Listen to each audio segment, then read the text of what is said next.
Hello दोस्तों, मेरा नाम अनुज चौधरी है। आज हम बात करेंगे अस्थमा, जिसको हम हिंदी में दमा बोलते हैं। ये क्या होता है, कैसे ये होता है और क्या इसका ट्रीटमेंट है और इसे कैसे बचा जा सकता है। ठीक है, तो आज का टॉपिक है हमारा अस्थमा। अस्थमा एक डिजीज है, एक रोग है जो कि हमारी रेस्पिरेटरी सिस्टम में होता है। जो हमारा एयर में पाथवे है, अगर उसमें हवा अच्छे से फ्लो नहीं हो रही है, ठीक है, तो हमें सांस लेने में दिक्कत होगी। तो उसी कंडीशन को हम अस्थमा या हिंदी में बोले तो दमा बोलते हैं। अब कहाँ पे क्या प्रॉब्लम आती है, जैसे कि आप देख सकते हैं, ये मैंने एक रफ स्ट्रक्चर बनाया लंग्स का। ठीक है, तो ये हमारे लंग हो गए। ओके, ये हमारा जिसको हम बोलते हैं सांस की नली, ठीक है, इसको हम ट्रैकिया बोलते हैं। हमारे दो लंग्स होते हैं, एक इस तरफ एक इस तरफ। फिर जब ये जो पाइप है, सांस की नली दो भागों में डिवाइड हो जाती है, उसको हम बोलते हैं ब्रोंकिया। ठीक है, लंग्स के अंदर ये जब दो पाइप जाते हैं, ये एक जैसे पेड़ होता है ना, अलग अलग उसकी शाखाएं ब्रांचेस होती हैं, ऐसे डिवाइड हो जाते हैं, उनको बोलते हैं ब्रोंक्यूल्स। और फिर उनके भी एंड में बहुत ही थिन स्ट्रक्चर होता है जिसको हम एल्वेली बोलते हैं।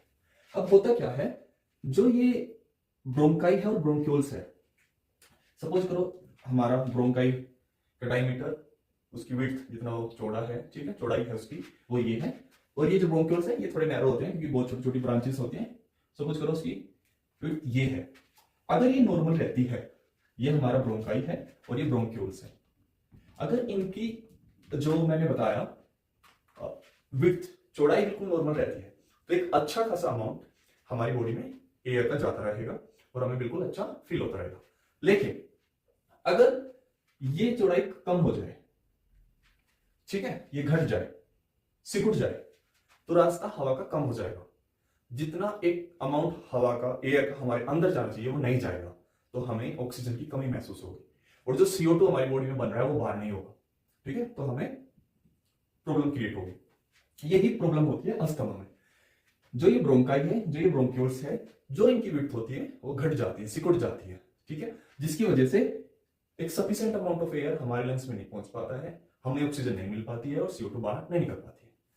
तो जो कॉन्स्ट्रिक्शन यहाँ पे होता है, कॉन्स्ट्रिक्शन, ठीक है, यानी कि सिकुड़ जाते हैं, पहले इतना साइज था वो सिकुड़ गया है, इसी को ठीक करना है। यही प्रॉब्लम है जिसको हम अस्थमा बोलते हैं। जब इसको हम ट्रीट करेंगे, ठीक है, इसका हम ट्रीटमेंट करेंगे, तो हम बैक टू नॉर्मल कंडीशन में आ जाएंगे। सिर्फ ये प्रॉब्लम है अस्थमा में, इसका हमें ट्रीटमेंट करना है और हमें बैक टू नॉर्मल कंडीशन में आ जाना है, जिससे कि ये फिर यहीं पे आ जाए जिसका नॉर्मल सिचुएशन था, नॉर्मल चौड़ाई थी। ठीक है, hope it is clear to you कि जो हमारे एयरवे होते हैं, एयरवे पाथवे होते हैं, मेनली ब्रोंकाई और ब्रोंक्यूल्स, वो सिकुड़ जाते हैं, टाइट हो जाते हैं, वो फ्लेक्सिबिलिटी अपनी खो देते हैं, यानी कि अगर वो रिलैक्स हो रहे हैं, कंप्रेस हो रहे हैं, वो सिकुड़ के रह जाते हैं, जिसकी वजह से एक सफिशिएंट अमाउंट एयर का हमारे लंग्स में नहीं जा पाता है, जिसकी वजह से हमें प्रॉब्लम होती है, जिसको हम अस्थमा या हिंदी में दमा बोलते हैं। ठीक है, आगे बढ़ते हैं। अब बात आती है होता क्यों है। ठीक है, ये होता क्यों है, उसके मल्टीपल रीजन है। एक रीजन तो ये है, अगर मैं कॉज की बात करूं, कॉजेस, ठीक है, जेनेटिक्स, ठीक है, पेरेंट्स में था और बच्चों में ट्रांसफर हो गया। ठीक है, एक रीजन तो ये हो गया। एक एलर्जी, ओवर सेंसिटिविटी, ठीक है, ये एलर्जी से भी होता है। अगर आप इस चीज से एलर्जिक है, वो आपकी बॉडी में आप इनहेल कर लेते हैं, उसकी वजह से भी होता है। थर्ड हमारा जैसे डस्ट, ठीक है, अब एक ऐसे जगह है जहां पे बहुत ज्यादा डस्ट है, तो अगर वो डस्ट आपके अंदर जाएगी तो उससे हो जाएगा ये। फोर्थ, अगर आप स्मोकिंग कर रहे हैं, ठीक है, क्या कर रहे हैं, स्मोकिंग, बहुत ही कम उम्र से आप स्मोकिंग करने लग गए हैं, तो जो आपके ये एयरवे पाथवे हैं, ये अपनी फ्लेक्सिबिलिटी, जो मसल्स हैं वो खो देती हैं और वहां पे धुआं जाके जम जाता है, जिससे कि हमारे जो एयर पाथवे है वो कॉन्स्ट्रिक्ट हो जाता है, सिकुड़ जाते हैं और हमें ये प्रॉब्लम होती है। एक रीजन क्या है, म्यूकस ओवर प्रोडक्शन। ठीक है, ये क्या होता है, म्यूकस यानी कि फैलजम, यानी कि बलगम।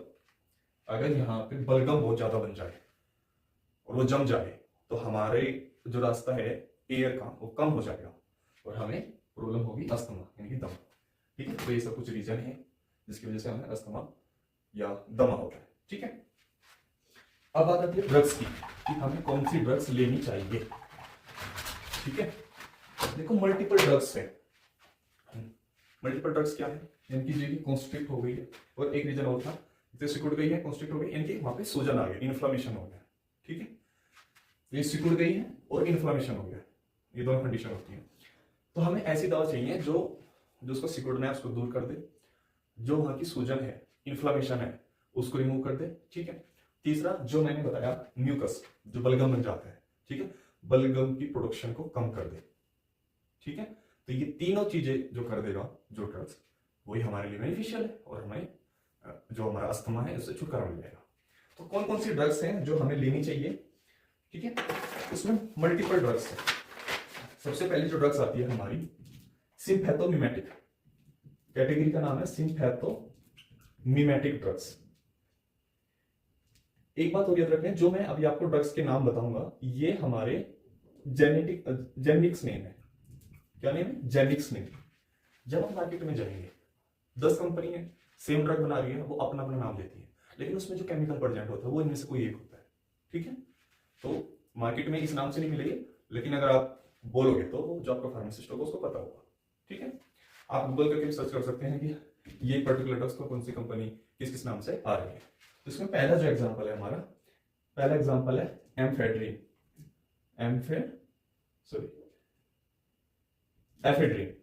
एफेड्रिन। सेकंड जो इसका एग्जांपल है हमारा साल्बुटामोल। एक इसका एग्जांपल है साल्मिटीरोल। फोर्थ एग्जांपल है टर्बुटालिन। देखो बहुत सारी मल्टीपल ड्रग्स हैं एक ही कैटेगरीज में जो आती हैं, बट हमें यहाँ पे मैं जो बहुत इजीली अवेलेबल है, ज्यादातर कंपनी जिनको बना रही है, जिनको ज्यादातर डॉक्टर प्रिस्क्राइब कर रहे हैं, तो मैं वो आपको बता रहा हूँ।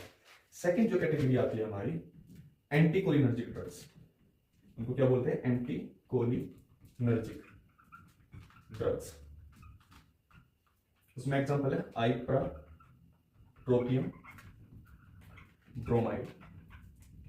सेकंड इसका एग्जांपल है टायोट्रोपियम।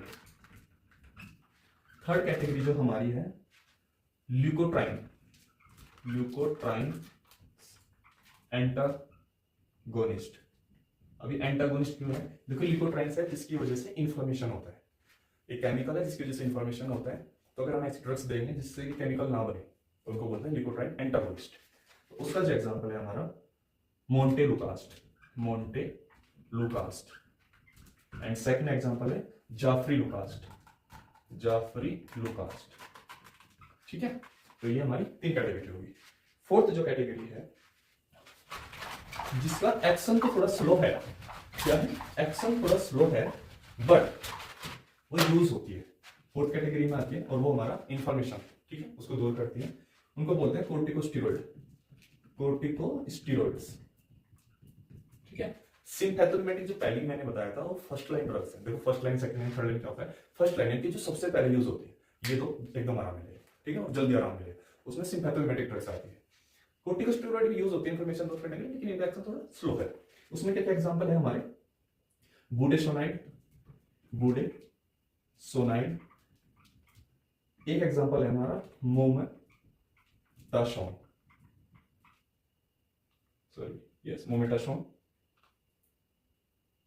थर्ड एग्जांपल है बैक्लोमीटासोन। ठीक है, बुडेसोनाइड, मोमेटासोन, बैक्लोमीटासोन। फिफ्थ कैटेगरी में जो हमारी आती है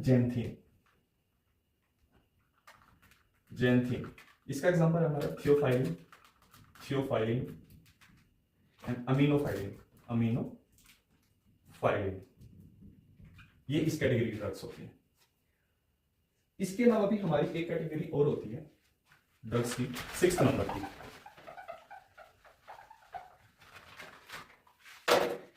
उसमें आते हैं हमारे एग्जांपल के तौर पे, जैसे हमारा क्रोमोग्लिकेट।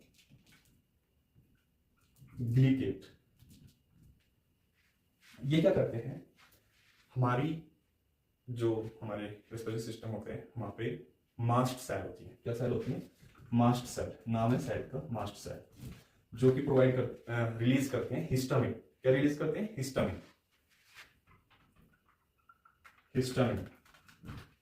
ठीक है, ये क्या काम करते हैं? इसको रिलीज होने से रोकता है। तो cromoglycate prevent the releasing of histamine and other inflammatory chemicals. मतलब क्या है? ये जो ड्रग्स हैं ये मास्ट सेल में से हिस्टामिन रिलीज होने से रोकता है, और भी ऐसे केमिकल जिनसे सूजन यानी कि इंफॉर्मेशन होती है, तो ये उनको रोकता है। एक और इसका एग्जांपल जो हमारा है निडोक्रोमिन, ठीक है, क्रोमोग्लिकेट एंड निडोक्रोमिन, ये हमारा ऐसे केमिकल को रिलीज होने से रोकता है जिनसे सूजन आती है। सूजन से क्या होता है कि हमारा जो एयर पाथवे है वो कम हो जाता है, ठीक है, क्योंकि सूजन आ जाएगी तो इतना है तो उसकी चौड़ाई कम हो जाती है, जिसकी वजह से एक सफिशिएंट एयर हमारे लंग्स तक, हमारे एल्वेओली तक नहीं पहुंच पाती है। एल्वेओली क्या होती है, एक बहुत ही थिन लाइक स्मॉल स्ट्रक्चर होती है जो कि हमारे ब्लड से तो CO2 ले लेती है और O2 उसको दे देती है, यहाँ पे एक्सचेंज होता है, ठीक है। तो ये इसका काम हो गया, क्रोमोग्लिकेट हिस्टामिन को रिलीज होने से रोकती है जिसकी वजह से सूजन आती है। और ये आपको सब कैटेगरी समझ में आ गई, जो मैंने 6 कैटेगरी आपको बताया है। अब बात आती है कि ड्रग्स ली कैसे जाती है। देखो ये अलग अलग फॉर्म में आती हैं, बट जिनको आप इनहेल करते हैं, आपने अगर किसी अस्थमा पेशेंट को देखा होगा, मीटर डोज आते हैं जिसको स्प्रे करते हैं मुंह में, ठीक है, ऐसे, और वो उसका एक्शन भी फास्ट होता है, वो डायरेक्ट आपके जो एयरवे पाथवे यहाँ पे पहुंच जाती है जब आप उसको इनहेल करते हैं, और आप 5-10 मिनट में उसका रिलीफ देखने को हमें मिलता है। कुछ ड्रग्स को हम इंजेक्शन के फॉर्म में देते हैं, कुछ ड्रग्स को हम टैबलेट के फॉर्म में देते हैं, बट बेस्ट सूटेड सबसे अच्छा हम इनको इनहेल करते हैं। किसी का लंबा ट्रीटमेंट चलना है तो हम उनको कुछ टैबलेट ड्रग्स भी देते हैं, कुछ हम इंजेक्शन भी देते हैं, बट हमेशा मीटर डोज इनहेलर जरूर दिया जाता है। एक नेबुलाइजर आता है जो बड़े बूढ़ों में लगाया जाता है, उसमें क्या होता है कि हम अपनी दवा डाल देते हैं, वो मिस्ट फॉर्म में कन्वर्ट होके वो फिर इनहेल कर देता है पेशेंट, ठीक है, उसके मुंह पे यहाँ पे लगा देते हैं, तो वो जो हमारी मेडिसिन है वो उसके वेपर्स बन के पहुंचते रहते हैं, वो फिर इनहेल कर देता है, ठीक है। एक ही तरीका होता है। अलग अलग एक स्पेसर भी आता है जो कि यूज होता है हमारी ड्रग को एडमिनिस्टर करने के लिए, बट आप बहुत ही सिंपल है, मीटर डोज आप गूगल करके देख सकते हैं कि क्या होता है मीटर डोज। वो जस्ट ऐसे ही है, हम उसको स्प्रे करेंगे, एक उसका माउथ पीस होता है जिसको मुंह में डाल लेते हैं, एक उस पर बटन होता है, उसको स्प्रे करने से हमारे ड्रग्स हमारे जो हमारा रेस्पिरेटरी सिस्टम है वहां तक पहुंच जाती है। जो भी मैंने मेडिसिन बताई है ये हमेशा हमें डॉक्टर के सजेशन पे लेनी चाहिए, कितने टाइम पे कितनी बार लेनी चाहिए, दिन में कितनी डोज लेनी चाहिए, क्योंकि हर ड्रग्स का कुछ ना कुछ साइड इफेक्ट होता है। हो सकता है आपका बीपी बढ़ जाए, ठीक है, आपको कुछ हार्ट प्रॉब्लम हो सकती है, हार्ट फेलियर हो सकता है अगर आप ओवरडोज लेते हैं। तो हमेशा आपको डॉक्टर के सजेशन पे कितनी मेडिसिन लेनी है और किस टाइम लेनी है उसका ध्यान रखना है। इसके साथ साथ आपको अगर सांस लेने में कुछ भी दिक्कत है तो प्रिवेंशन भी आप उसको कर सकते हैं। ऐसे एरिया में बिल्कुल भी मत जाइए जहाँ पे बहुत ज़्यादा डस्ट वगैरह है, क्योंकि अगर आपको थोड़ी सी भी सांस की दिक्कत है, अगर आप उस एरिया में रह रहे हैं या हैं तो आपको ज़्यादा दिक्कत हो सकती है। आपको बिल्कुल भी स्मोकिंग नहीं करनी चाहिए, वो हमारे लंग्स के लिए ओवरऑल नुकसानदायक होती है, हमारे रेस्पिरेटरी सिस्टम के लिए। तो स्मोकिंग को आपको बिल्कुल अवॉइड करना है, ठीक है। फिर मिलता हूँ आपको एक नए लेक्चर में, तब तक जय हिंद जय भारत।